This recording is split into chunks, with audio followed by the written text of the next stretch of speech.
मला मारणार होतेस, एवढं सोपं नाहीये मला मारणं. मी आता ठरवलं ना तर इथल्या इथे तुला मारून टाकू शकतो, पण मी असं नाही करणार. जिवंत ठेवणार तुला. बायको असता माझी. बोल, बघ तुझी काय अवस्था करतो ते. कमरेखालच्या भागाला गंभीर दुखापत झाली ना, त्यामुळे काय? त्यामुळे त्याचे पाय, तो उभा नाही राहू शकणार काही दिवस स्वतःच्या पायावर. प्लीज रडू नकोस ग.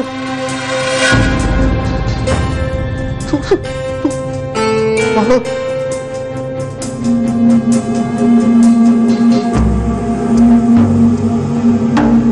असं नाही होणार.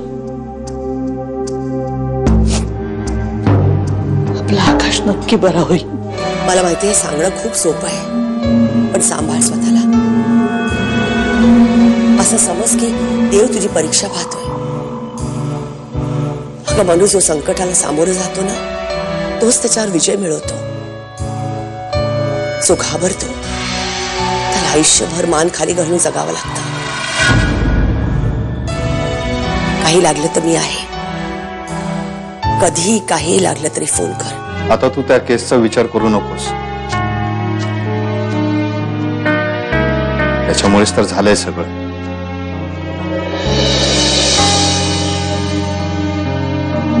प्लीज. खरंय, तू आता काहीच काळजी करू नको. तुझं बरं होणं जास्त गरजेचं आहे. शलाकानं हे काय चालवलंय? आता मला जायचं म्हटलं तरी बाहेर जाता येणार नाही. लवकरात लवकर हल्लं तर पाहिजे, पण शलाकाला घेऊन दुबई काढायची कसं शक्य? नाही, मला एकट्यालाच गेलं पाहिजे. पण ती हट्ट धरून बसली आणि तिचा हट्ट ती सहजासहजी नाही सोडणार. मला ती एकट्यानं नाही जाऊ देणार. काय करायचं? कसं निसटायचं? आकाशचं काय होतं याची वाट पाहावी लागणार. ओ रामा, तुझा नवरा तो सडणार कस्टडीमध्येच. चढून चढून मरणार, तिथेच मरणार. तू तसाच मरणार आहेस मंगेश. शीतल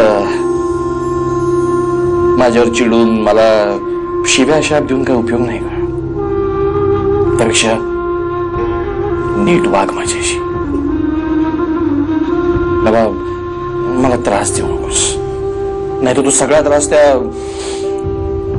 रामाला होईल.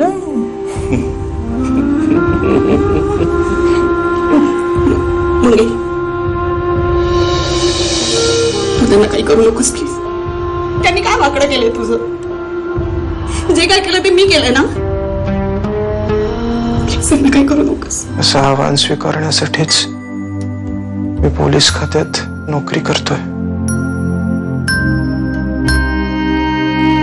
तू काळजी नको करूस, काही होणार नाही मला.